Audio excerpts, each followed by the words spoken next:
YCP పాలనలో వివిధ పన్నుల మూతతో తీవ్ర ఇబ్బందులు ఎదుర్కొన్న నగర ప్రజలకు కూటమి ప్రభుత్వం తీసుకున్న నిర్ణయాలు ఆనందాన్ని కలిగిస్తున్నాయి. జూన్ 10న జరిగిన విజయవాడ నగర పాలక సంస్థ కౌన్సిల్ సమావేశంలో చెత్త పన్ను రద్దు చేస్తూ ఆస్తి విలువ ఆధారిత పన్ను విధింపు ఉపసంహరణకు తీర్మానం చేయడం పట్ల నగర ప్రజల నుంచి హర్షం వ్యక్తమవుతోంది. రాష్ట్రంలోని కూటమి ప్రభుత్వం అధికారంలోకి రావడంతో నగర ప్రజలకు మేలు చేసే నిర్ణయాలు జరుగుతున్నాయని విజయవాడ ప్రజలు భావిస్తున్నారు. వైసీపీ ప్రభుత్వం అధికారంలో ఉండగా నగరవాసులపై సుమారు 45 కోట్ల రూపాయలు చెత్త పన్ను భారం మోపింది.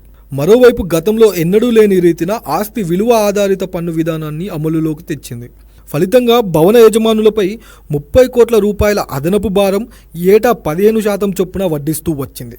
భారాల ప్రతిపాదనలపై టీడీపీ, సిపిఎం పక్షాలు అనేకసార్లు గత కౌన్సిల్ సమావేశంలో గొంతెత్తిన ఆందోళనలు, నిరసనలు వ్యక్తం చేసిన రద్దు ససేమీర అంటూ వారిని కౌన్సిల్ నుంచి బయటకు పంపింది. ప్రభుత్వం మారడంతో వాటి రద్దు ప్రతిపాదనలకు పాలకపక్షం తక్షణమే ఆమోదం తెలిపింది. ఇక కీలక ముఖ్య తీర్మానాలపై నిర్ణయం తీసుకోవాల్సిన బాధ్యతను రాష్ట్ర ప్రభుత్వంపై నెట్టింది. నగరంలోని గృహ వాణిజ్య కేంద్రాల నుంచి వసూలు చేస్తున్న చెత్త పన్నులను ఉపసంహరించుకుంటే వీఎంసీ పాలక మండలి తీసుకున్న నిర్ణయం పట్ల నగర ప్రజలు హర్షం వ్యక్తం చేస్తున్నారు.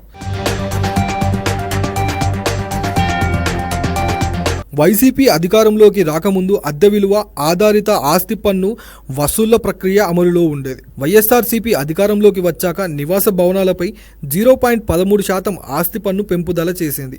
నివాసేతర భవనాలపై 0.30% పెంచగా అదే ప్రస్తుతం కొనసాగుతోంది. తాజాగా రాష్ట్ర ప్రభుత్వం చెత్త పన్ను రద్దు నిర్ణయం తీసుకోవడంతో విజయవాడ నగర పాలక సంస్థతో పాటు రాష్ట్రంలోని అన్ని నగర పాలక సంస్థలు, మున్సిపాలిటీలు చెత్త పన్ను రద్దు చేస్తూ నిర్ణయం తీసుకుంటున్నాయి. ఆయా కౌన్సిల్ సమావేశాల్లో చెత్త పన్ను రద్దు, ఆస్తి విలువ ఆధారిత పన్ను విధింపులను ఉపసంహరించుకుంటూ తీర్మానాలు చేస్తున్నాయి.